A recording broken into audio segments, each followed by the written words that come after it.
Muy buenas tardes, queridos amigos de Pacarina y Uyayapac. En esta ocasión nos encontramos para presentarles el seminario Reforma Universitaria de Córdoba, Vigencia y Desafíos para la Universidad Ecuatoriana. El día de hoy vamos a tener como expositores a la ingeniera Carla Araujo Molina y el economista Andrés Rosero. El tema de que se va a tratar en esta conferencia es Principios universitarios en las instituciones de educación superior del Ecuador. A continuación, les dejo con el ingeniero Néstor Molina, quien va a dar la bienvenida a este evento. Bienvenido, Néstor. Buenas tardes, compañeras, compañeros, expositor, expositora. Es un gusto y un honor estar aquí dando la bienvenida a esta presentación de este evento online, cuyo tema a tratar es Reforma Universitaria de Córdoba, Vigencia y Desafíos para la Universidad Ecuatoriana. En este día 1 de este evento virtual, se abordará el tema Principios universitarios en las instituciones de educación superior del Ecuador. Este tema, los expositores lo han desarrollado y han trabajado debido a la preocupación e importancia de la defensa de los principios que han regido y rigen a la universidad pública desde 1990, en que se gestó la reforma de Córdoba, así como también la importancia del papel de la universidad pública para el desarrollo de la sociedad ecuatoriana. Gracias por su interés y por su participación en este evento. Muchas gracias, estimado Néstor. A continuación, nuestra primera exposición estará a cargo de la ingeniera Carla Araujo Molina. Ella es ingeniera química graduada en la Escuela Politécnica Nacional. Actualmente se encuentra cursando estudios del programa de maestría en gestión integrada, medio ambiente, calidad y prevención de riesgos en la Universidad Iberoamericana UNINE, México. Se desempeña como directora ejecutiva de la Fundación Pacarina Yuyalyapac y es responsable de voluntarios en IDEA Corporación, que es una fundación sin fines de lucro aliada y que trabajamos en conjunto. Fue docente del Bachillerato General Unificado y del Bachillerato Internacional de la International Scholarly Model Unidad Educativa Anderson de Quito en las asignaturas de Física, Química y Matemáticas. Ayudante de cátedra en la Escuela Politécnica Nacional en varias materias. Durante su vida universitaria fue representante estudiantil principal ante el Consejo de Docencia de la Escuela Politécnica Nacional en el periodo abril 2015-abril 2016. Presentó varias ponencias sobre investigación desde la visión estudiantil y sobre los derechos de los estudiantes. También fue expositora en el Seminario de Tratamiento de Efluentes Industriales mediante procesos de oxidación avanzada en la Facultad de Ingeniería Química de la Escuela Politécnica Nacional. Fue directora del proyecto de Escuela de Formación de Voluntarios y Voluntarias para la organización logística de los cuartos INAS Global Games Ecuador 2015 para atletas con discapacidad intelectual del Club Deportivo Paralímpico Primos y Primas. Ha realizado pasantías en instituciones públicas y privadas. También fue asistente de investigación y consultoría en temas ambientales y de ingeniería química. Bienvenida, Carla. Gracias por acompañarnos. Muy buenas tardes a todos y a todas. Muchas gracias por este espacio tan importante para el tema que vamos a desarrollar el día de hoy. En mi ponencia les presentaré acerca del modelo universitario en el Ecuador y vamos a hablar un poco de la reforma universitaria.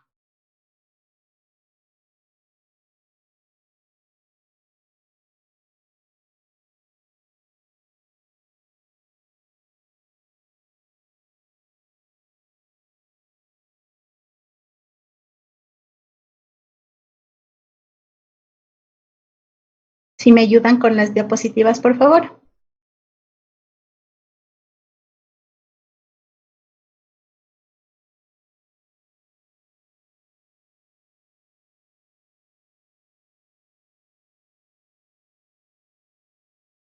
Muchas gracias.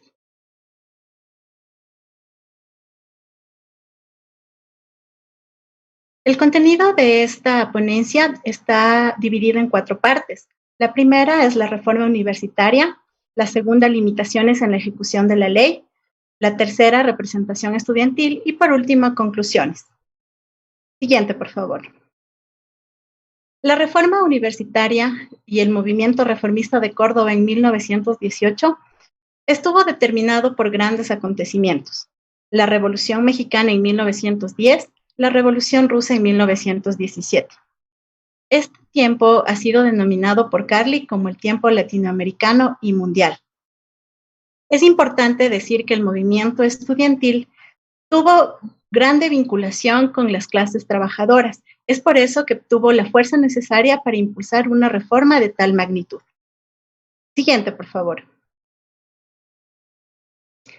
Entre los principales postulados que aborda la reforma universitaria de 1918 tenemos la autonomía, el cogobierno, la reforma en la enseñanza, la gratuidad, la libre asistencia y la extensión cultural. Siguiente, por favor. A continuación vamos a analizar uno a uno los principales postulados de la reforma de Córdoba de 1918. Comenzamos con autonomía universitaria. ¿Qué significa autonomía universitaria? Arrancar a la universidad de la tutela del Estado, darle soberanía, autodeterminación, libertad. Sin embargo, esto no significa que debe haber un aislamiento de la sociedad, sino que se convierte en un órgano de ella.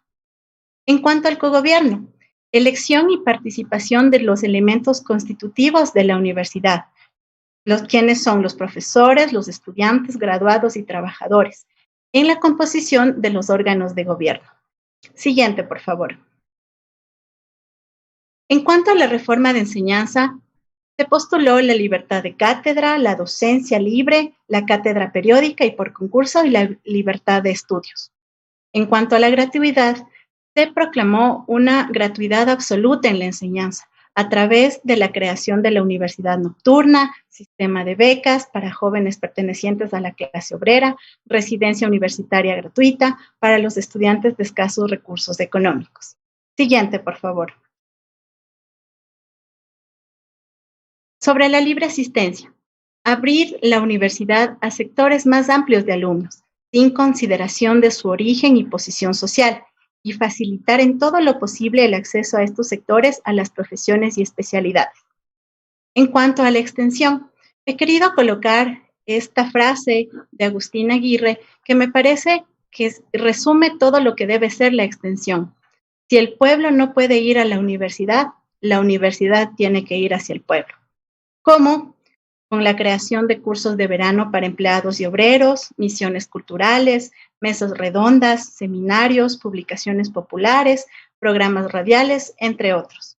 Además del fortalecimiento de la función social de la universidad, que quiere decir que es la proyección del pueblo de la cultura universitaria y la preocupación por los problemas nacionales. Adelante. En cuanto a la definición de universidad, Manuel Aguirre concibe a la universidad como un aparato ideológico semiestatal que adopta modelos y esquemas foráneos de educación, que no se adapta a la realidad ni a los problemas nacionales ni a la forma de vivir, y que reproduce la ideología de la clase dominante. Siguiente, por favor. A partir de esta definición de Manuel Aguirre, quiere generar un cambio en la universidad, por lo que se postula la segunda reforma universitaria.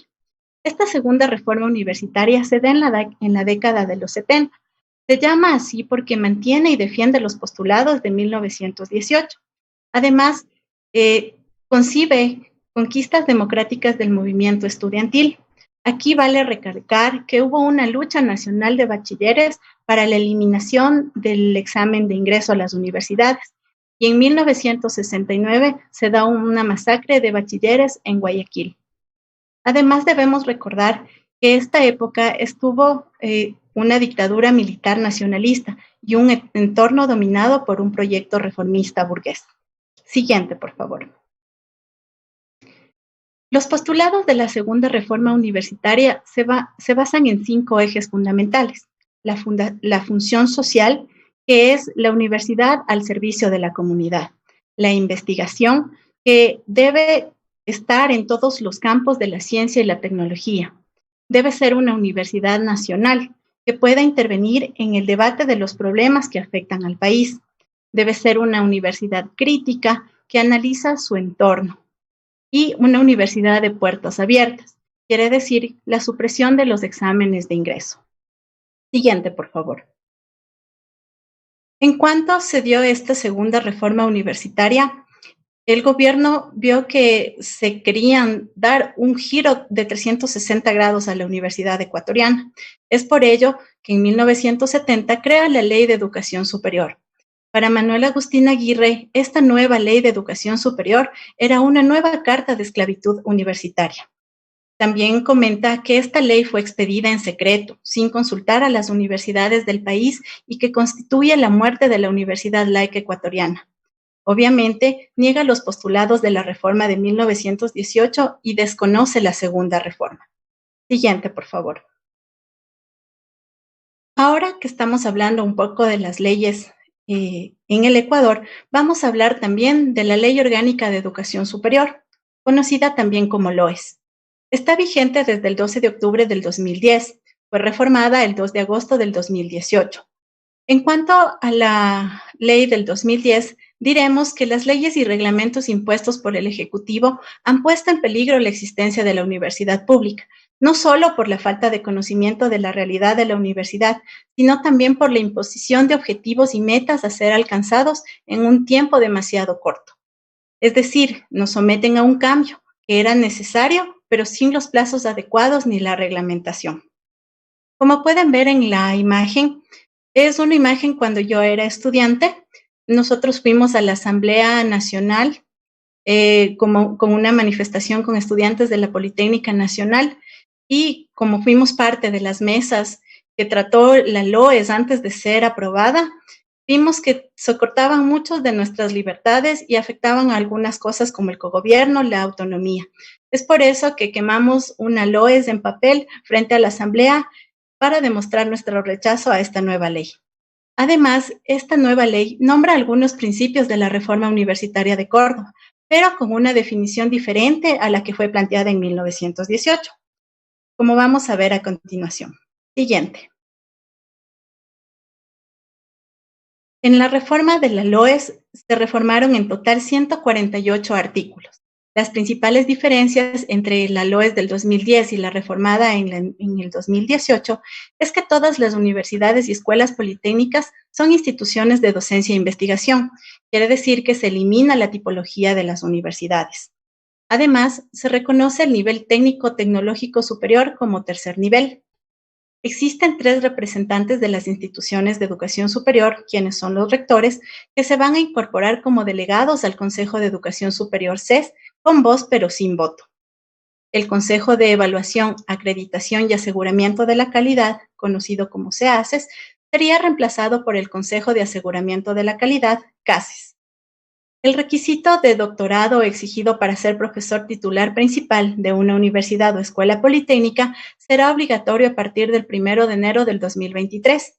En la LOES del 2010, la fecha límite era el 2017. Siguiente, por favor. Ahora vamos a hablar y comparar la LOES con los postulados que dio Córdoba en 1918. Vamos a hablar del artículo 17 referido a la autonomía. El Estado reconoce las universidades y escuelas politécnicas autonomía académica, administrativa, financiera y orgánica. Cuando nosotros leemos este artículo, decimos, está reconocida la autonomía, pero vamos a ver que dentro de los artículos que constan en la misma LOES, esta autonomía se ve limitada. Por ejemplo, en el artículo 20, el control presupuestario a través del Ministerio de Economía y Finanzas. Quiere decir que se ha limitado la autonomía financiera. Además, en el artículo 165 podemos observar que la investigación debe estar ligada al Plan de Desarrollo Nacional y a la matriz productiva, pero que estos dos, el Plan Nacional y la matriz productiva, son establecidas por el gobierno, no por la sociedad. Además, hay presencia de representantes del gobierno en los organismos públicos que rigen el sistema de educación superior, el CES y el CASES. Siguiente, por favor. Vamos a hablar ahora sobre el cogobierno. Nos dice que es parte consustancial de la autonomía responsable. Consiste en la dirección compartida de las instituciones de educación superior por parte de los diferentes sectores de la comunidad. profesores, estudiantes, empleados y trabajadores. Siguiente, por favor. Sin embargo, vamos a ver que la participación se encuentra limitada. En la LOES del 2010, la participación estudiantil estaba entre un rango de 10 al 25%. La participación de los graduados estaba entre el 1 y el 5%. Además, se formó un comité consultivo de graduados.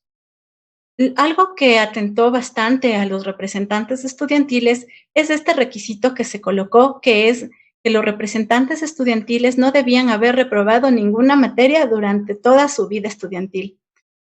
Nosotros que fuimos representantes estudiantiles para poder lograr tener o conformar una lista, fue bastante complicado poder encontrar varios estudiantes que aparte de cumplir con este requisito, también estén interesados en la vida política y que también quieran ayudar a sus compañeros. En la LOES del 2018, la participación estudiantil cambia, debido a que se elimina la participación de los graduados y también se elimina el comité consultivo de graduados. Esta participación está ahora entre el 25 y el 35%. Siguiente, por favor. En cuanto a la gratuidad, vemos que el artículo 80 garantiza la gratuidad de la educación superior hasta el tercer nivel. La gratuidad observará el criterio de responsabilidad académica de los y las estudiantes. Como vemos, la gratuidad está limitada a la responsabilidad académica. ¿Pero qué quiere decir responsabilidad académica? También nos dice en la LOES en el artículo 80. Se cumplirá por los y las estudiantes regulares que aprueben las materias o créditos del periodo, ciclo o nivel en el tiempo y en las condiciones ordinarias establecidas. También la gratuidad se ve limitada a los estudiantes que se matriculen en por lo menos el 60% en cada periodo. Como podemos ver, si hay un estudiante que está trabajando y que también está estudiando y que no puede alcanzar a matricularse en por lo menos el 60%, también podría perder su gratuidad.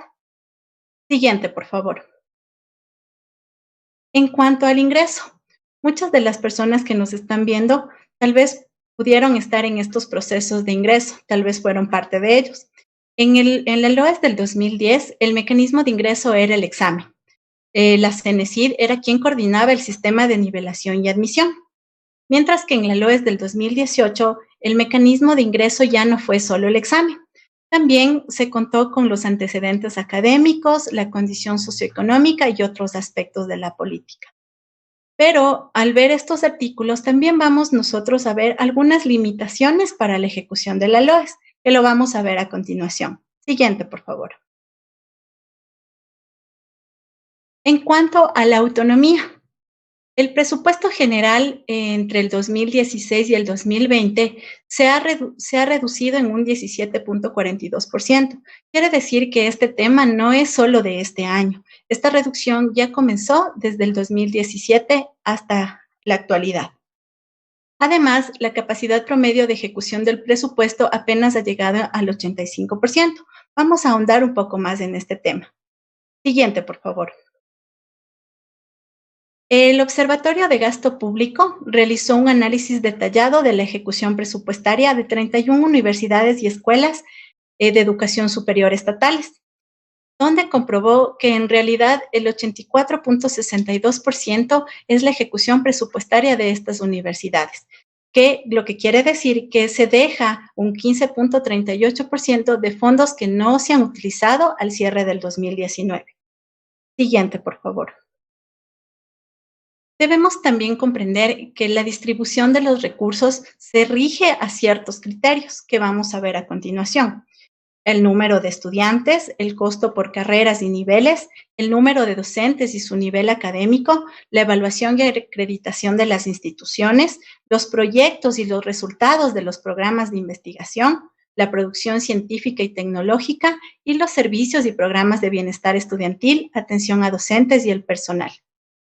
Siguiente, por favor. En este aspecto, el presupuesto asignado en el 2020, que seguía los criterios que mencioné anteriormente, podemos verificar que la Universidad de Guayaquil y la Universidad Central del Ecuador son las universidades o instituciones que reciben más recursos en este año, seguidos por la Escuela Politécnica Nacional, la Universidad de Cuenca y la Universidad de las Fuerzas Armadas ESPE. Sin embargo, podemos ver que en este presupuesto ya está recortado el presupuesto con respecto al 2019. Siguiente, por favor. En cuanto al cogobierno, es importante e interesante leerles este artículo que fue escrito por El Universo. El pasado 22 de enero de este año, el Pleno de la Corte Constitucional declaró inconstitucional los artículos 57 y 60 de la Ley Orgánica de Educación Superior, en respuesta a una demanda planteada por la FEUE. Como ustedes saben, es la Federación de Estudiantes Universitarios del Ecuador. He puesto esto para poder constatar lo que los estudiantes pueden lograr si se organizan y participan activamente. El artículo 57 nos dice que la votación de los estudiantes en la elección de rector y vicerrector era de 10 al 25%. Gracias a la demanda, aumentó al 25 y 35%. La participación de los estudiantes, como ya vimos en diapositivas anteriores, era del 25 al 35%. Gracias a esta demanda, subió este porcentaje del 35 al 50%. Hay que recordar que antes que la LOES esté vigente, era el 100-50-10, quiere decir 100% de profesores, el 50% de estudiantes y el 1% de trabajadores. Esto, con el momento que la LOES estuvo vigente, se recortó y ahora otra vez volvemos al 35-50. Sin embargo, hay que tener bastante cuidado en este porcentaje porque estamos entre el 35 y 50%. Esto da pie a que varias de las instituciones puedan hacer una interpretación de este porcentaje. Les puedo contar que cuando yo fui representante estudiantil, dos representantes de Consejo Politécnico no tenían un voto entero. Ellos eran el 0.75 de un voto de los profesores. Quería decir que entre los dos estudiantes hacían el 1.5 de un voto de profesores. Es lo que nos da pie cuando nosotros trabajamos entre 35 y 50% o entre bandas. Siguiente, por favor. En cuanto a la gratuidad, en un informe elaborado por la CENESID en el 2014, señala que 400,000 estudiantes inscritos en universidades públicas y privadas, el 26% abandonó su carrera, mientras que en el 2012, cuando recién entró en vigencia la LOES, teníamos de un 50% de deserción. Siguiente, por favor. El sistema de educación superior ecuatoriano se enfrenta a una paradoja. Cada año, 133,000 jóvenes que quieren ingresar a la universidad pública no lo logran, mientras que los que sí lo logran, 23,000, optan por desertar del sistema. En un estudio realizado por la Universidad de Guayaquil, nos dice cuáles son los principales motivos de esta deserción. Entre ellos están problemas financieros, deficiencia en la preparación secundaria, carreras que no convencen al estudiante, el conflicto entre el estudio y la familia y el trabajo y la reprobación de asignaturas. Es importante que, como vimos en la LOES, nos garantiza la gratuidad, pero no garantiza que otros problemas financieros que están alrededor de los estudiantes sean llenados. Siguiente, por favor. En cuanto a la gratuidad, también quiero referirme a algo que lo estamos viviendo actualmente. A partir de la pandemia, hemos realizado educación en línea, educación virtual. Según Martínez, la educación en línea tiene muchas dificultades por la vulnerabilidad económica de gran parte de la población. No todos en este país tienen posibilidades para tener dispositivos digitales o conexión a Internet. Gracias a un estudio del INEC, podemos ver que uno de los indicadores TIC 2019 nos presenta el porcentaje de hogares con acceso a Internet. En el 2018 era de 37.2%, mientras que en el 2019 subió al 45.5%. Sin embargo, vamos a poder ver un poco más desglosado este 45.5%. Siguiente, por favor. El equipamiento tecnológico del Ecuador ha ido cambiando. Por ejemplo, familias que poseen computadoras de escritorio bajó al 23.3% con respecto al 2018. Con familias que tienen computadores portátiles, están incluidos también aquí las tablets, subió al 28.5%. En cambio, las familias que poseen un computador de escritorio y uno portátil está en el 11.2%. Siguiente, por favor. En cuanto a los hogares con acceso al Internet, podemos ver que aquí en la parte nacional tenemos el 45.5% que vimos en diapositivas anteriores. Sin embargo, en la parte urbana tenemos el 56.1%, que es más alto referente al 2018. Sin embargo, obviamente en la parte rural hemos visto que hay un descenso en este porcentaje, que ha subido con respecto al 2019, pero que se mantiene en el 21.6%. Siguiente, por favor. Ahora vamos a hablar un poco del ingreso. Para este grupo de estudiantes, las políticas del gobierno en materia educativa son las culpables de que cerca de 500,000 estudiantes no accedan a la universidad. Siguiente, por favor. Miembros de la FESE llegaron hasta las instalaciones del CENESID para reclamar por el libre ingreso a las universidades públicas. Esto fue escrito en el 2017. Siguiente, por favor. En esta diapositiva, ustedes podrán notar un poco de cifras acerca del ingreso. Esta tabla está realizada entre el 2012 y el 2014.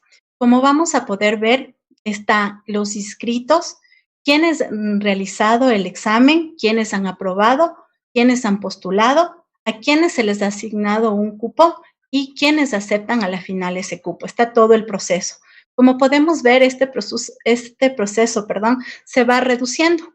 Desde los inscritos, vamos a ver una reducción a cuántos rinden en realidad el examen, que es un 73%. ¿Cuántos lo aprueban? 63%. ¿Cuántos han postulado? 61%. ¿A cuántos de esos estudiantes se les ha asignado un cupo? 29%. ¿Y quiénes en realidad han aceptado un cupo? 24%. Vemos cómo ha ido reduciéndose todas estas cifras de los estudiantes o bachilleres que han optado por un cupo. Mientras datos de junio del 2018 de CENESID señalaron que clamaron por un cupo 117,000 graduados más 127,000 jóvenes que se encontraban rezagados de procesos anteriores, las universidades ofertaron únicamente aproximadamente 60,000 cupos. 183,313 bachilleres se quedaron sin ingresar a la universidad, es decir, el 75.12%. Además, mientras los institutos tecnológicos ofertaron 15,000 cupos, si sumamos esos cupos a la cifra general, podríamos colegir que 163,000 aproximadamente de bachilleres se quedaron fuera del sistema de educación superior, es decir, el 68.98%. Siguiente, por favor. En cuanto al ingreso, Quispe nos dice que el examen de ingreso, lejos de incentivar la excelencia académica, sirve justamente para eso, un gran colador para no exponer la poca o nula inversión en la educación superior. Tal vez aquí ustedes habrán escuchado el término Nini. El término Nini quiere decir que se refiere a los jóvenes que no están trabajando y tampoco están estudiando, ni educación ni trabajo. Por eso viene el grupo denominado Nini. En 2007, los denominados Ninis eran de 250,000 aproximadamente, en un grupo de edad entre los 18 y los 24 años.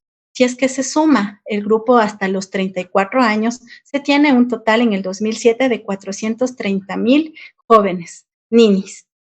12 años después, quiere decir en el 2019, bajo cifras del INEGI, se estableció que del primer grupo entre 18 y 24 años, el número de ninis subió a 640,000 aproximadamente personas.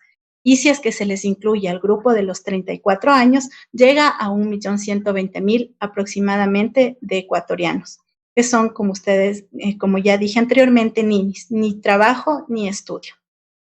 Siguiente, por favor.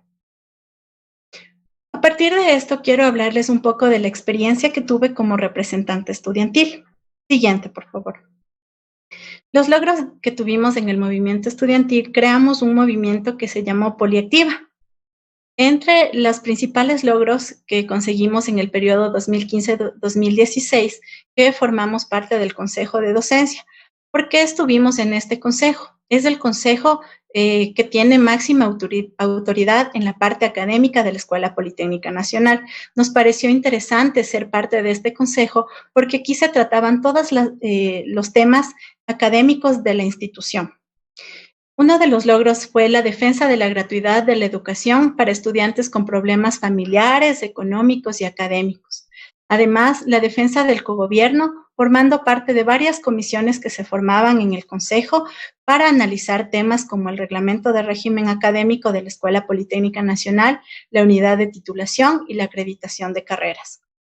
Un logro que fue bastante productivo fue la exigencia de la capacitación continua para pruebas de competencias generales. Estas pruebas de competencias generales fueron pruebas para la acreditación de carreras. Es por eso que se pudo incluir en el calendario académico un tiempo para que los estudiantes puedan prepararse para estas pruebas y que la Politécnica pueda dar esa capacitación. Siguiente, por favor. Además, la generación de propuestas académicas y sociales en favor del movimiento estudiantil. Por ejemplo, realizar un estudio técnico integral conformado por un equipo multidisciplinario que evaluó temas que engloben la situación real de los problemas académicos dentro de la Escuela Politécnica Nacional. En este caso, antes de proponer este estudio técnico, nosotros como representantes realizamos una encuesta siguiendo todas las fórmulas estadísticas, viendo el muestreo, viendo que sea una muestra representativa y pudimos obtener algunos datos acerca de la Politécnica Nacional.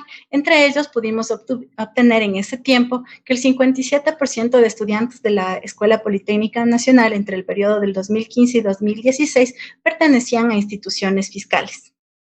Además, la socialización de proyectos desarrollados en la unidad de bienestar estudiantil, como por ejemplo los tipos de becas, la movilidad estudiantil, el otorgamiento de ayudas económicas a favor de estudiantes de pregrado que se capaciten y participen académicamente. Siguiente, por favor. Además, la creación de espacios de información y debate en la universidad como asambleas, informativos, blogs. Como pueden ver en la fotografía, están algunos eventos que realizamos y además también parte de nuestro informativo. Fomento en la realización de seminarios y conferencias técnicas en todas las facultades, coordinando obviamente con las asociaciones y ramas afines. Vimos que un problema como estudiantes era que no teníamos el dinero para poder acceder a ciertos seminarios y conferencias. Es por eso que trabajamos en este tema para poder conseguir esos seminarios y conferencias para nuestros compañeros. Siguiente, por favor. Parte de las conclusiones está que recuperar la autonomía universitaria. Como mencioné anteriormente, en varios artículos de la LOES menciona la autonomía universitaria, pero esta realmente no se cumple. Deberíamos recuperar la autonomía universitaria. Además, defender el cumplimiento del cogobierno en los diferentes órganos que componen la universidad. Debemos recordar que nosotros, como estudiantes, debemos dar a conocer nuestra voz. Con participación, con organización, podemos dar un cambio y un giro a varias cosas de las universidades. Además, es muy importante vincular la universidad con los sectores sociales para conocer su realidad y problemática. La Escuela Politécnica Nacional como una universidad pública, nosotros, estudiantes de una universidad pública, tenemos el deber de retribuir la educación que nos dio la sociedad. Por eso debemos ayudar a conocer su realidad y tratar de solucionar sus problemas. Además, formar integralmente a los estudiantes en valores de solidaridad, con mentalidad crítica y participación democrática. Siempre la mentalidad crítica va a ayudar a los cambios y obviamente la participación activa de los estudiantes va a generar una transformación en la universidad. Además, es importante crear espacios de información y debate en la universidad. Cuando nosotros éramos representantes estudiantiles, pudimos corroborar que habían varios de nuestros compañeros que necesitaban información de varias cosas, de varios detalles de la universidad que no conocían. Es por eso que estos espacios son tan importantes y vitales para la universidad. Orientar además la investigación y extensión a la solución de los problemas que atraviesa la sociedad, poniendo énfasis en los sectores más necesitados. Antes de finalizar esta exposición, quiero dejarles con una pregunta. Siguiente, por favor. Espero que todos puedan contestarla a través de las herramientas que les hemos dado. ¿Qué tipo de universidad deberíamos construir? Muchas gracias.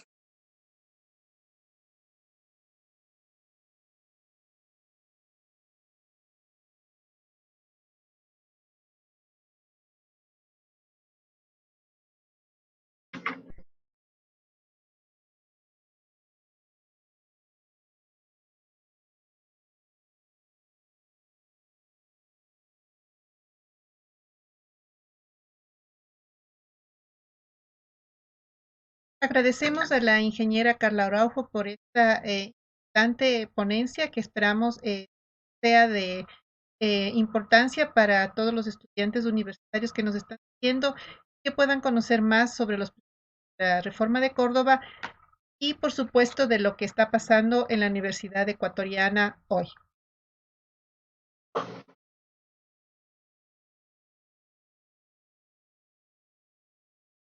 Muchas gracias, Carla. A continuación, vamos a presentar a nuestro siguiente ponente, que es Andrés Rosero Escalante. Él es máster en Economía, con mención Economía para el Desarrollo por la Facultad Latinoamericana de Ciencias Sociales Flaxo. Tiene un diplomado en Análisis Crítico del Capitalismo, el método marxista y su aplicación al estudio de la economía mundial actual por la Universidad Complutense de Madrid. Además, es ingeniero en electrónica y control graduado por la Escuela Politécnica Nacional y economista por la Universidad Central del Ecuador. Ha realizado muchas publicaciones y ponencias, más de 70 artículos, documentos, proyectos y libros publicados, alrededor de 30 ponencias presentadas. Tiene una amplia experiencia en investigación, cerca de 30 proyectos de investigación en las instituciones de educación superior donde labora. Su experiencia docente fue docente de la Universidad Central del Ecuador en la Facultad de Ciencias Políticas. En la Escuela Politécnica Nacional fue docente del Instituto de Tecnólogos. También fue jefe del Departamento de Ciencias Sociales de la UPN. Es actualmente docente de este departamento y dicta las asignaturas de Realidad Socioeconómica del Ecuador, Desafíos del Mundo Actual, El Capital y su Crítica. También ha colaborado como docente de la asignatura de Economía Política en la Facultad de Ciencias Administrativas de esta institución. Colabora en cursos y talleres para estudiantes, pobladores, jóvenes cristianos, trabajadores y sindicatos. Es también conferencista y expositor en más de 150 mesas redondas, seminarios, congresos, encuentros, jornadas, conferencias, etc. En cuanto a las representaciones, como estudiante fue miembro de la FEPE, FEPON, y además fue miembro de la ADEPON, la Asociación de Estudiantes de la Politécnica Nacional. Otras participaciones que ha tenido como articulista y editor de la revista Buscando América, la revista Espacios, el periódico Presencia de la ADEPON, trabajó y presentó ponencias en la Asamblea Nacional Constituyente de los Pueblos, el Parlamento de los Pueblos de Pichincha, el Parlamento Nacional de los Pueblos del Ecuador. Se desempeñó también como asesor del diputado Rosendo Rojas por Pachacuti y también asesor del diputado Julio González también por el Pachacuti. Colaborador en el Centro de Estudios para la Investigación del Desarrollo Agrario, CINDES, miembro del Centro de Pensamiento Alternativo, Centro de Pensamiento Crítico y del Grupo de Trabajo Universidad y Sociedad. Fue coordinador del área de Matemáticas y Materias del Instituto de Tecnólogos, miembro de la Sociedad Latinoamericana de Economía Crítica y Pensamiento. Bienvenido, Andrés. Gracias por participar en esto. Gracias a ustedes por la invitación y gracias a los compañeros, compañeras que nos siguen para discutir, abordar la situación un poco de la Universidad Ecuatoriana en el contexto actual y en proyección, ¿no es cierto?, con la reforma universitaria de Córdoba de 1918. Voy a compartirles una presentación que me va a servir de guía para esto. Entiendo que ya están viendo la presentación.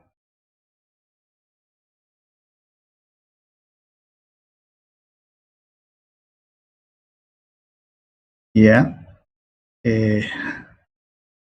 Ahí está. Principios universitarios y Universidad Ecuatoriana.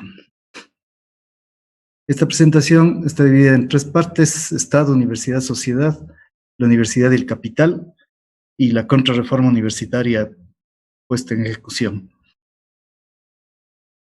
Estado, Universidad y Sociedad. El Estado capitalista se representa, ¿no es cierto?, como la encarnación del interés social general, es decir, a través de la ideología que emite y de las principales instituciones que consolida. El Parlamento, las leyes, la participación electoral, etcétera, expresan esto, ¿no es cierto?, que supuestamente hay una representación del interés social general.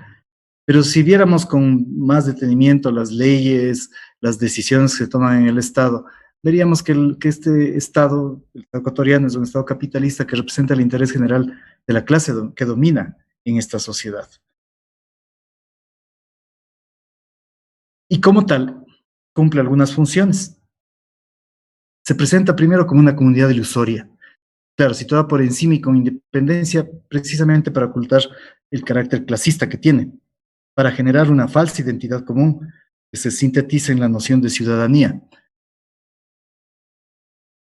Además, es un espacio de lucha de clases, pero con hegemonía. Es el factor de organización política de las clases dominantes, sistematiza su lucha y es, respecto a las clases subordinadas, busca desorganizarlas. Es un instrumento de la clase dominante para ejercer tal dominación. Pero no es una instrumentalización mecánica, automática, directa, sino es un proceso con mediaciones político-ideológicas que sustentan el control cultural de la clase dominante, que es posible precisamente por el monopolio de la violencia legal.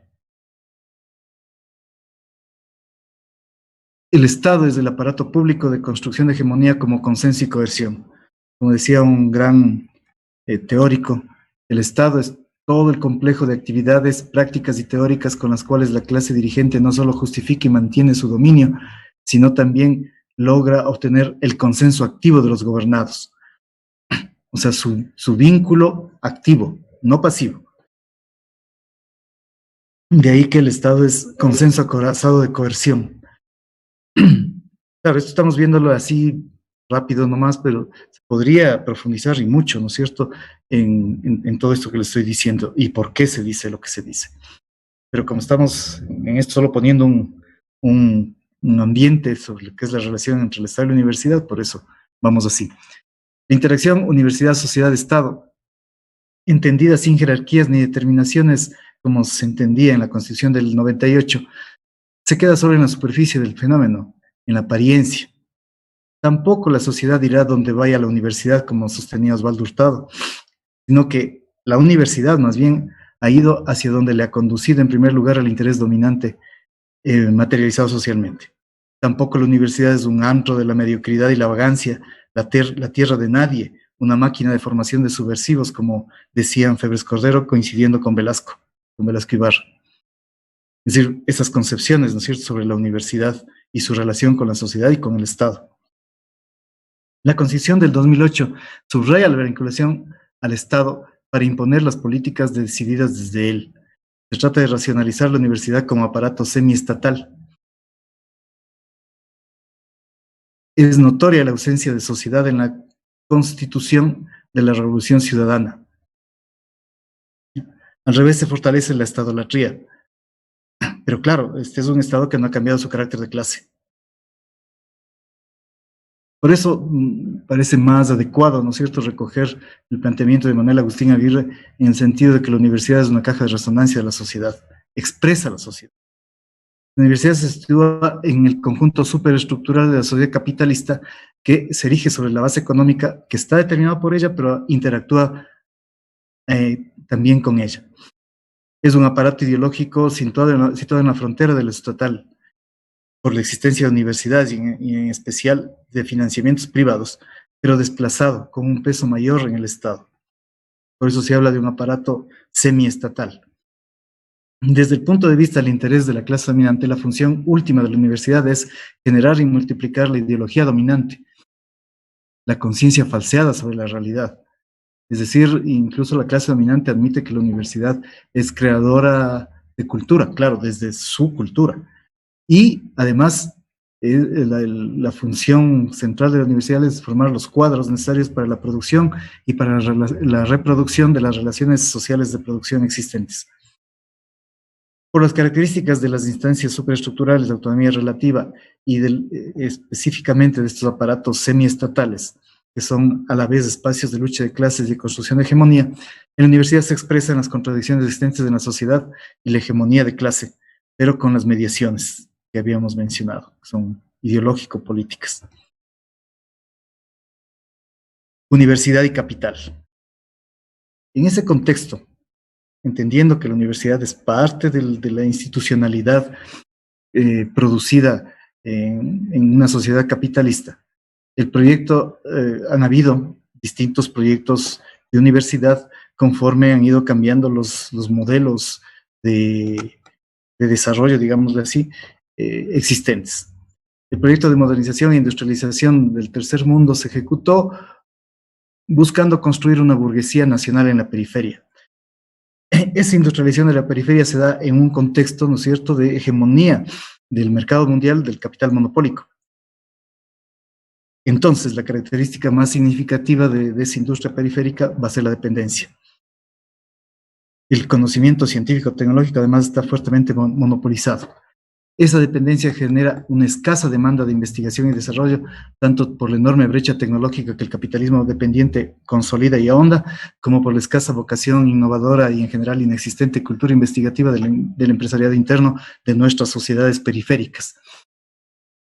Dependencia tecnológica porque hay que aumentar las importaciones de bienes de capital, de materias primas, lo cual incide, ¿no es cierto?, en la balanza de pagos y exige financiamiento, lo cual lleva a que aumente la deuda externa, y lo que llevará finalmente a la crisis del modelo, que es el modelo de industrialización por sustitución de importaciones, lo que pasó en general en América Latina.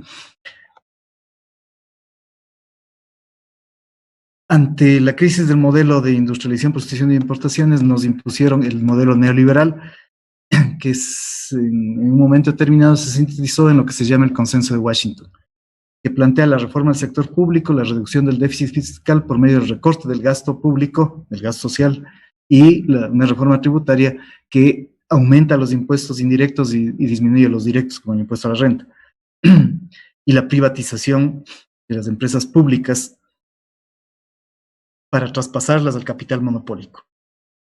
Además, la reforma de liberalización y desregulación, supuestamente para fomentar la competencia en el mercado interno, la liberalización del mercado interno de capitales, el libre flujo de capitales, que ha llevado a una serie de crisis alrededor del mundo.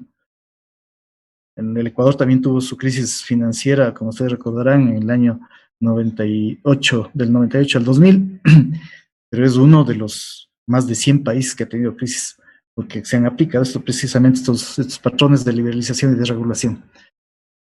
Flexibilización del mercado laboral, trato positivo al capital extranjero. Es el consenso de Washington. Entonces, en ese consenso de Washington, en ese modelo neoliberal, la universidad se plantea como parte del proyecto privatizador, o sea, proyecto del Banco Mundial que reafirmaba la dependencia.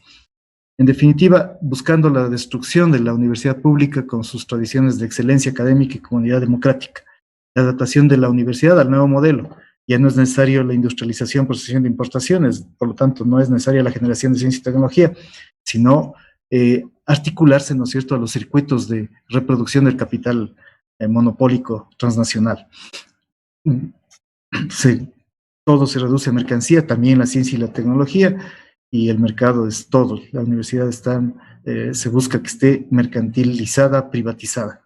Entonces la universidad, especialmente las universidades privadas, se volvieron empresas, tienen negocios privados que tienen clientes cuyo objetivo es la ganancia. Líneas maestras del lucro, la privatización de las áreas rentables, el control autoritario burocrático desde el poder, el modelo educativo empresarial, la desarticulación de la universidad pública, la universidad que tiende a convertirse en mero instituto de capacitación profesional, se deja de lado o se le pone en un segundo nivel, al menos a la investigación, e incluso la relación con la sociedad, la extensión. No interesa el desarrollo científico-tecnológico, por lo tanto, tiende a bajar el nivel académico en la universidad neoliberal privatizada. Eso tuvimos nosotros también mucho aquí, hasta que viene la Revolución Ciudadana e instaura un cambio de modelo que en el último término buscaba mantener el sistema. Parte de, supuestamente, de un acuerdo entre sectores medios y el gran capital, una concesión que hacen, una concesión declarativa para construir hegemonía. Veníamos, como ustedes recordarán, de una profunda crisis de hegemonía, que habíamos derrocado 3 gobiernos sucesivamente. Entonces, la Revolución Ciudadana, el gobierno de la Revolución Ciudadana es la respuesta articulada por la clase dominante para superar esa crisis de hegemonía. Entonces, lo que se busca, ¿no es cierto?, en el proyecto de la Revolución Ciudadana es construir legitimidad para este proyecto reformista burgués. Y lo que es la Revolución Ciudadana es lo que los teóricos llaman revolución pasiva, es decir, un proceso de reconstrucción de hegemonía del capital monopólico, pero hecho desde el Estado, hecho desde arriba hacia abajo. Por eso es revolución pasiva, que llevó en los hechos a un capitalismo de Estado, un fuerte componente, ¿no es cierto?, de intervención del Estado, pero es del Estado capitalista, con una transformación del bloque en el poder, dejando los antiguos componentes un poco de lado para asumir nuevos referentes transnacionales, la Unión Europea, China, Brasil. Es una revolución, como les decía, desde arriba, impulsada por la clase dominante, en definitiva, cambiar algo para que no cambie nada. Es un proceso de control sobre los sectores populares, por medio de concesiones, migajas, para evitar que adquieran autonomía y que puedan plantearse, ¿no es cierto?, un proyecto propio, un proyecto desde los sectores populares.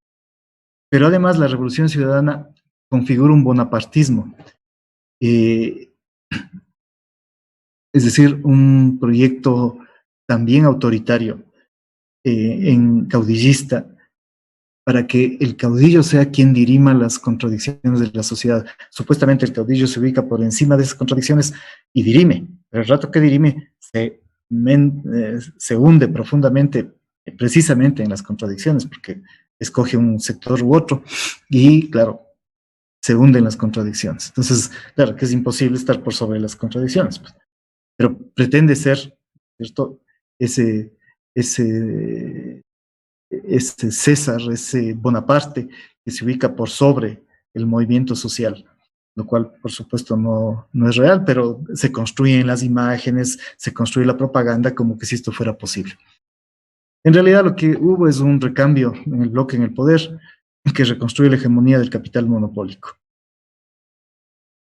Nació como una solución de compromiso al interior del capital monopólico y de control social sobre los sectores populares. Y ese autoritarismo que caracterizó, como ustedes recordarán, el gobierno anterior, fue necesario para la reconstrucción de hegemonía. Esa hegemonía que venía muy vapuleada por el derrocamiento de los gobiernos y etcétera. Autoritarismo típico del populismo. Velasco Ibarra puede ser un buen antecedente de esto. Como digo, aparenta erigirse por sobre las contradicciones para arbitrar y termina enredado profundamente en ellas. El socialismo, entre comillas, del siglo XXI, una revolución sin revolución, una reforma para apuntalar el sistema, con concesiones, la política social, los bonos, subsidios, pero concesiones, como ustedes se darán cuenta, superficiales, o sea, coyunturales, que cambia la coyuntura económica y todo eso es barrido. Y claro, el interés hegemónico, el interés transnacional hegemónico estaba asentado en los principales rubros de la economía ecuatoriana, en el petróleo, las telefónicas, incluso la minería. También a la Revolución Ciudadana le caracterizó una estadolatría, es decir, una idolatría sobre el Estado, trabajada desde la propaganda y desde la realidad. Fue una forma de transición hacia una hegemonía reconstruida, una revolución ciudadana sin ciudadanía, pero naturalmente el Estado no cambió el carácter de clase. Hubo un fetichismo legalista. Ustedes saben, hubo una gran producción de leyes, reglamentos, códigos, etcétera.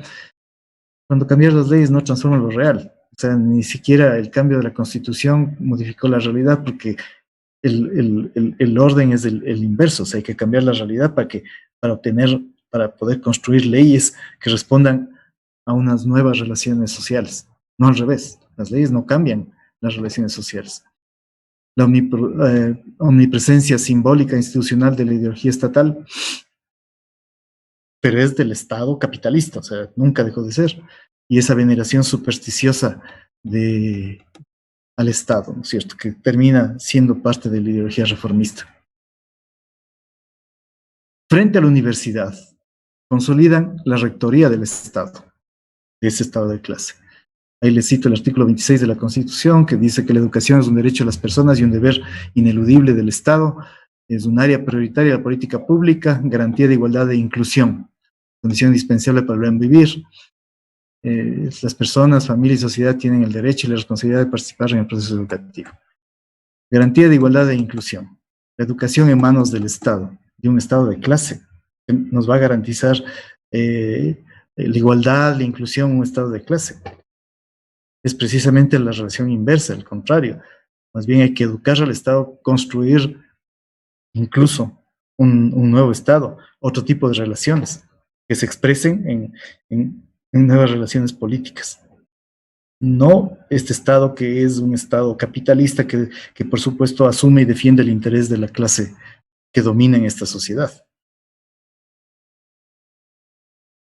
A la vez, luchar por la democratización de la educación, el acceso, el financiamiento, etcétera, y lo que va junto con un proyecto popular educativo que dote de sentido a la educación pública.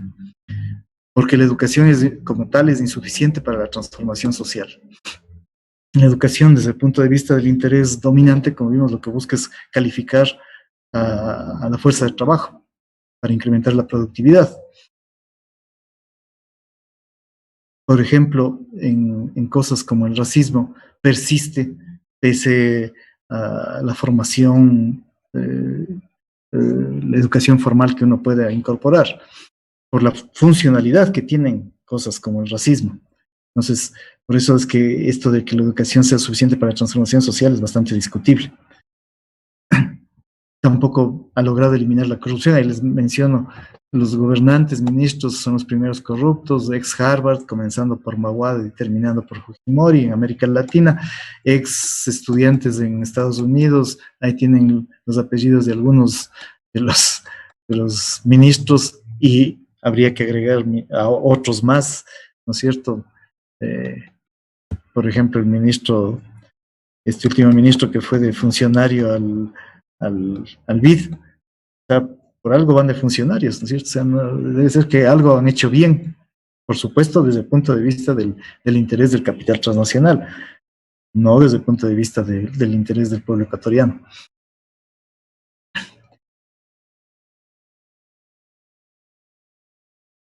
La universidad y la revolución ciudadana, cambiar algo para que no cambie nada. El proyecto universitario de la Revolución Ciudadana se inspira en el proyecto Bolonia de reforma universitaria en Europa, que busca fundamentalmente funcionalizar la educación y la universidad al interés, subordinarla a la lógica de la acumulación de capital. Y claro, se trata de profundizar, propagandizar el capital intelectual, el desarrollo de un capital intelectual al interior de las universidades, afincar el vínculo a las empresas, la investigación, la innovación, que se juegue en ese vínculo, y es más, que el conocimiento genere una renta. Entonces, de ahí la importancia estratégica que va adquiriendo el conocimiento en este último periodo del capitalismo, que también, por supuesto, esto atraviesa la universidad. La mercantilización, la privatización, los servicios educativos, un régimen disciplinario, el control burocrático desde el Estado,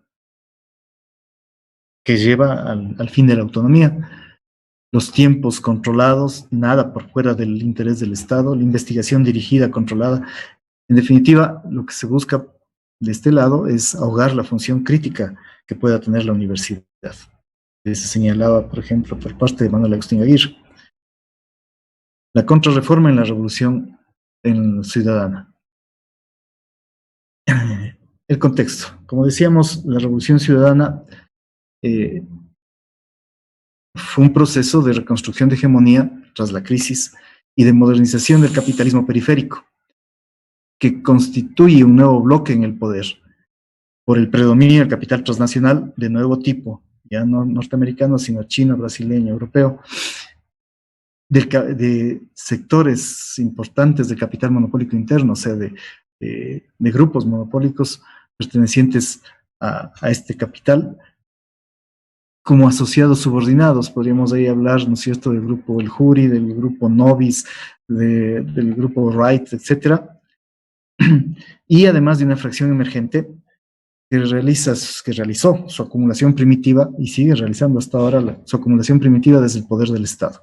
O sea, la corrupción es un método de acumulación, claro, salvaje, primitivo, pero que le sirve a estos sectores, ¿no es cierto?, para constituirse en una fracción emergente, es decir, en una proto-nuevo burguesía o algo así.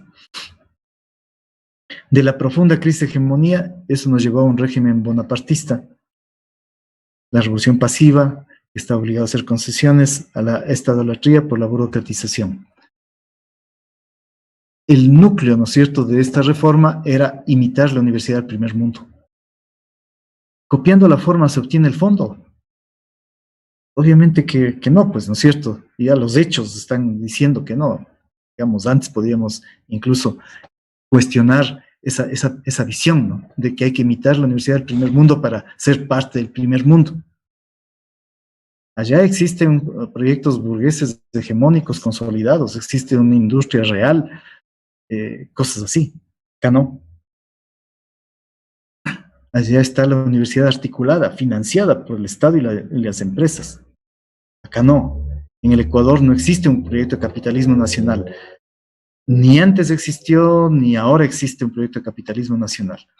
No existe una fracción dominante interesada en ese proyecto, no existe un movimiento social reformista con fuerza y legitimidad que pueda empujar tal proyecto. El Estado capitalista nuestro está adaptado a las necesidades de la dominación en la periferia, por lo tanto tampoco empuja un proyecto de capitalismo nacional.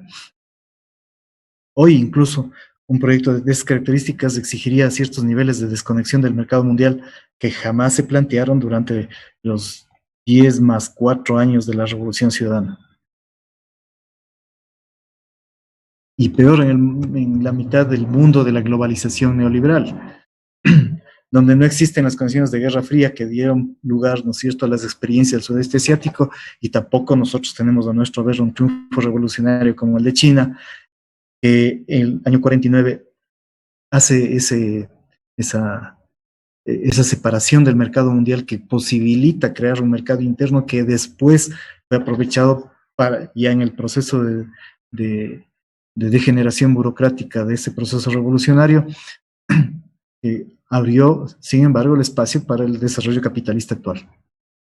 Entonces, plantearse tener la universidad del primer mundo en un país de la periferia es poner la carreta delante de los bueyes. O sea, nunca se va a mover la carreta.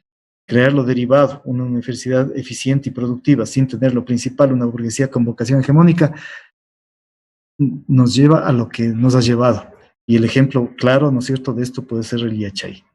El ejemplo terrible, es el fracaso histórico de poner la carreta delante de los bueyes. Esto ya, yo al menos sí he planteado, algunos hemos planteado mucho antes, cuando recién la ley se implementó en el 2010, ya les planteamos que esto no va a llevar a nada. Y por desgracia, al cabo de todo este tiempo, ya está claro que efectivamente no llevó a nada. Es que el trasplante mecánico de modelos universitarios no es la primera vez, ha germinado en formas de nueva dependencia. Y efectivamente, esto ni siquiera fructificó. terminó en un fracaso. Lo que además, ¿no es cierto?, es un síntoma de colonialismo cultural, o sea, eso de querer imitar las experiencias del primer mundo para ser como el primer mundo, o sea, ha terminado como ha terminado. El papel remozado de la educación y la universidad solo es parte de la reforma del capitalismo periférico, sometida al proyecto transnacional, racionalizada, disciplinaria, segmentada, que afirme el elitismo desde el social darwinismo. Ustedes recordarán que Correa decía, no todo el mundo tiene que entrar a la universidad, ¿cómo así?, etcétera. Y desde la privatización. Y eso es social darwinismo. Es la expresión más conservadora de derecha de las posiciones elitistas. Hay una contrarreforma en la educación, en general. Si nos fijamos en el bachillerato unificado, establece pues una baja del nivel académico y cultural, una baja de la calidad, no busca construir identidad, lo cual se engancha, ¿no es cierto?, con el interés transnacional. Se eliminan o se disminuyen materias como la historia, pero se crean materias de emprendimiento, materias de estafa, que claro, ¿quién va a ser emprendedor a los 18 años? Es decir, lo que se busca estratégicamente es constituir una fuerza de trabajo no calificada, ideologizada, criada con ilusiones, vendiéndoles esta idea del emprendimiento a los 18 años, globalizados con la cultura de masas del capital transnacional, el consumismo, el individualismo, el aislamiento, las relaciones virtuales, etcétera, abaratada también, por supuesto, y sumisa. ¿Ustedes recuerdan el episodio aquel que ejecutaron con estudiantes del Mejía, del Montúfar, del Juan Montalvo, del Central Técnico? Con cámaras, supuestamente decían para evitar las drogas, ni sé qué, en la entrada al colegio, pero realmente las cámaras eran para el control político, más la represión. Algunos muchachos de estos colegios que son emblemáticos, ¿no es cierto?, en la movilización y la resistencia, les persiguieron hasta con 3 procesos administrativos, procesos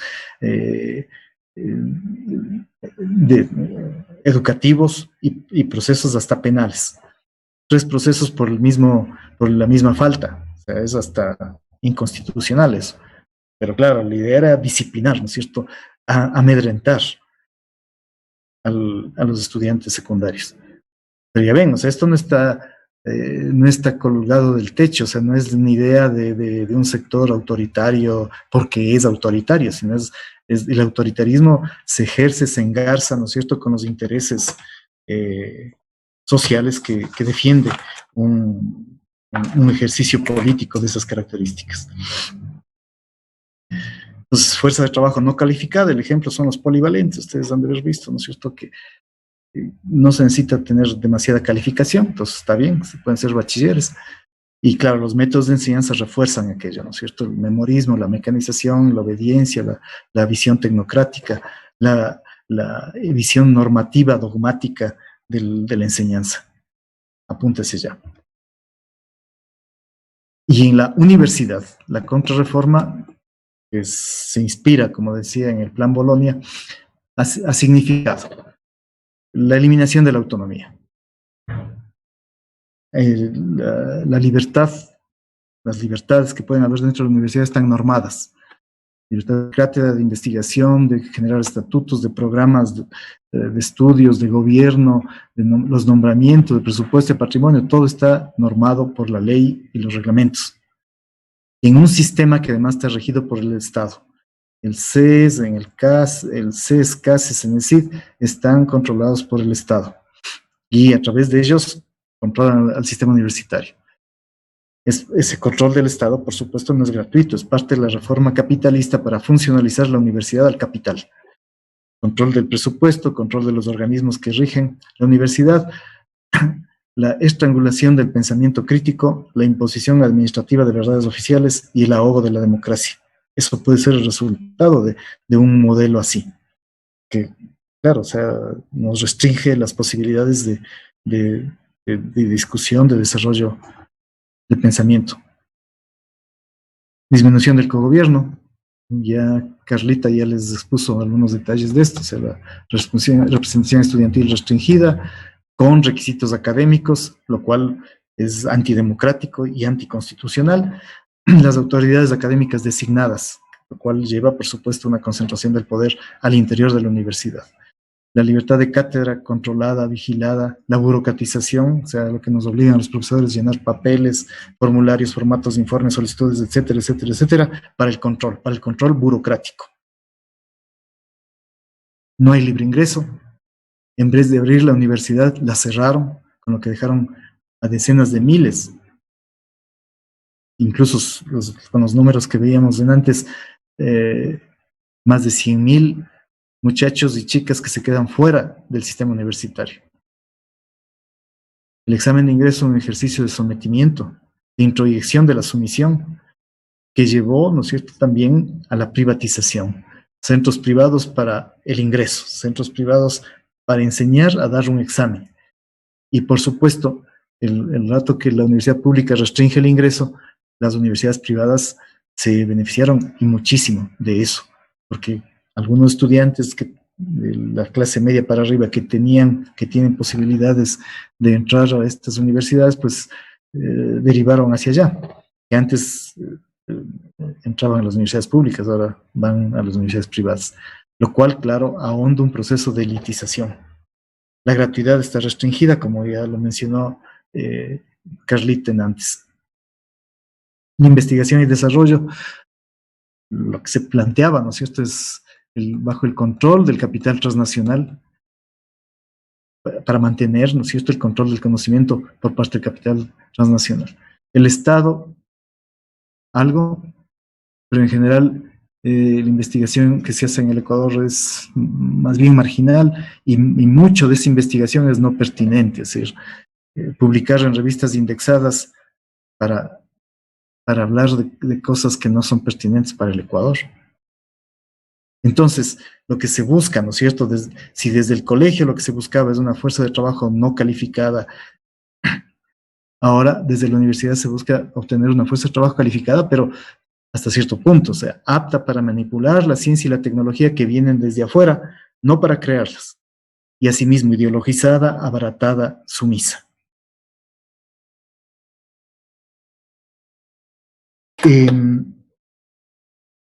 En conclusión, la reforma universitaria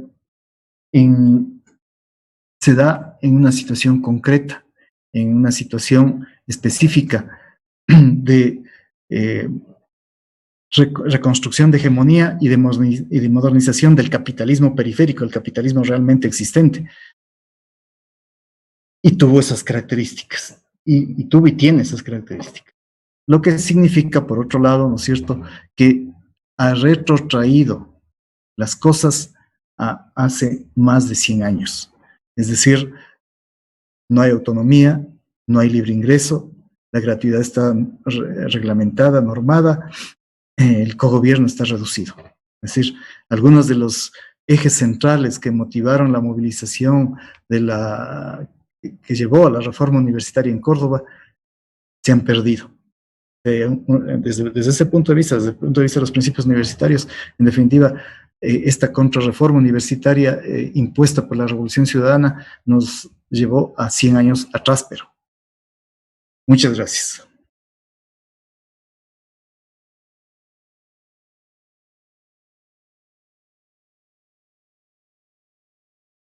Muchas gracias. Agradecemos a ustedes por esta exposición. Ahora les invitamos a formular sus preguntas a través del chat. Están siguiendo el chat de Facebook. Ustedes pueden enviarnos sus preguntas para que los expositores puedan responderlas. En este momento les vamos a presentar un video musical a cargo del compositor griego Vangelis. Por favor, también les pedimos que registren su asistencia en el chat poniendo sus nombres completos con la palabra presente. A continuación, Vangelis.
2, 1.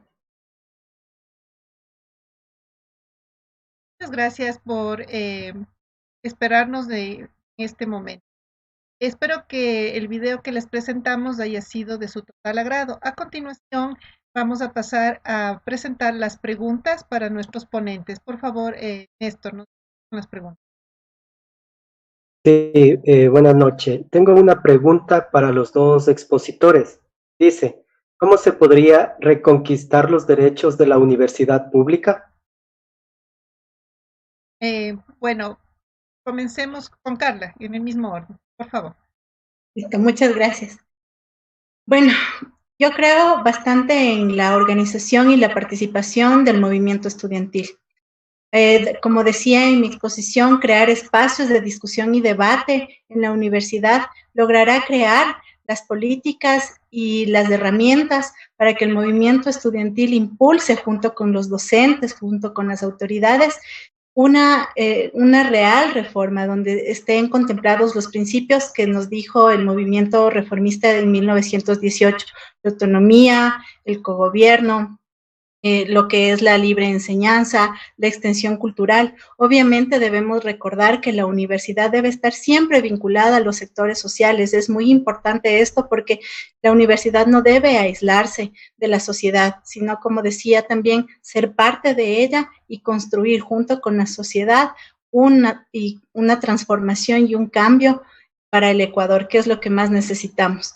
Qué mejor si es que, como decía, están los trabajadores, están las clases trabajadoras, los estudiantes, están los profesores también, y junto con ellos construir esa transformación.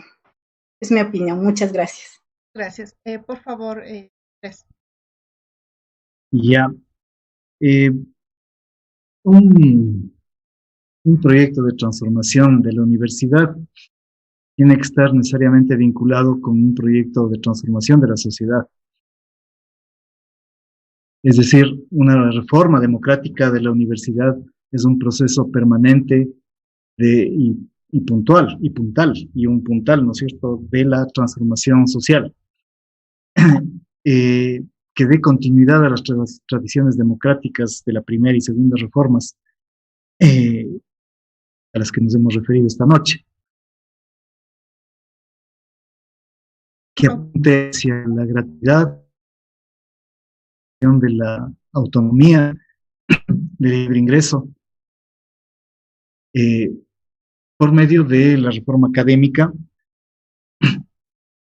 buscar una mejora del nivel académico, de la pertinencia, ¿no es cierto?, de la enseñanza universitaria en nuestra sociedad, por medio de la formación integral. Como decía José Martí, educar es formar hombres y mujeres para la vida. O sea, no solo es profesionalizar, es formar personas para la vida. Educar, además, seres humanos, ¿no? Estamos educando seres humanos, no a robots, ni robots a ser programados, ni animalitos a ser domesticados, sino personas integralmente entendidas y asumidas.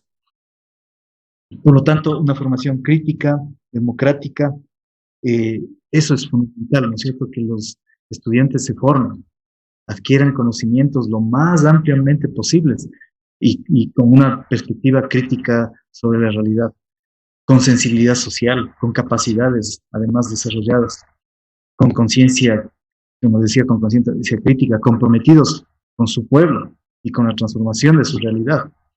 Fortalecer, por supuesto, la investigación que atienda a las necesidades prioritarias de la sociedad, la creación cultural, y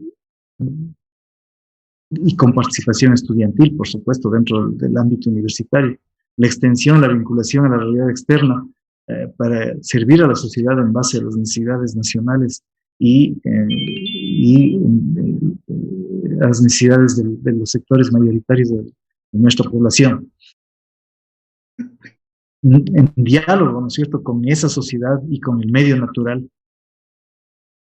Además, la universidad tiene que asumir que debe actuar en la vida nacional, discutir los problemas nacionales, construir liderazgos técnicos de opinión, democratizar el acceso a la ciencia, a la tecnología, la difusión en el conjunto de la población de estos saberes, denunciar la estructura de injusticia y de opresión, la violencia institucionalizada, que es el deber profético que señalaba Ignacio Ellacuría en esa frase larga que ustedes pudieron ver.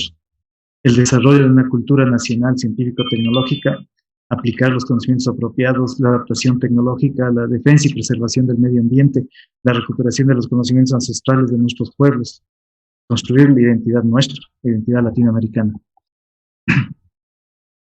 Es decir, entender la universidad como un espacio de la universalidad, facilitar, claro, la investigación, la extensión, superar el etnocentrismo cultural, pero todo eso es posible partiendo, ¿no es cierto?, desde la concepción de que la universidad debe expresar el doble patrón epistemológico que nos constituye como pueblo, es decir, el patrón occidental, entre comillas, realmente noratlántico, y el patrón andino-amazónico. Y ambos deben ser asumidos por nosotros en nuestra práctica cotidiana y por la misma universidad. Solo así podremos construir un proceso de reforma universitaria que sea democrática y liberadora, y que al mismo tiempo se construya, se va a construir como parte de un proyecto nacional de liberación y que apunte hacia la construcción de una sociedad más justa y más fraterna. Así que creo que por ahí podría ir, ¿no es cierto? O sea, lo que dijo la Carlita un poco ampliado. Gracias. Muchas gracias. Les agradecemos a nuestra expositora y a nuestro expositor, también a nuestro compañero Néstor Molina, parte de la Fundación Pacarina. Les agradecemos a todos ustedes por habernos acompañado esta noche. Esperamos que este evento sirva para repensar la Universidad Ecuatoriana, para repensar la investigación, para repensar la docencia. Muchas gracias y buenas noches. Por favor, a las personas que nos están siguiendo, dejar su asistencia en el chat con la palabra presente, sus nombres completos, y mañana les esperamos en nuestra segunda conferencia donde vamos a hablar sobre la reforma universitaria de Córdoba, la ciencia y la tecnología en el Ecuador. Muchas gracias a todos. Muy buenas noches. Gracias a todos. Muchas gracias también. Gracias.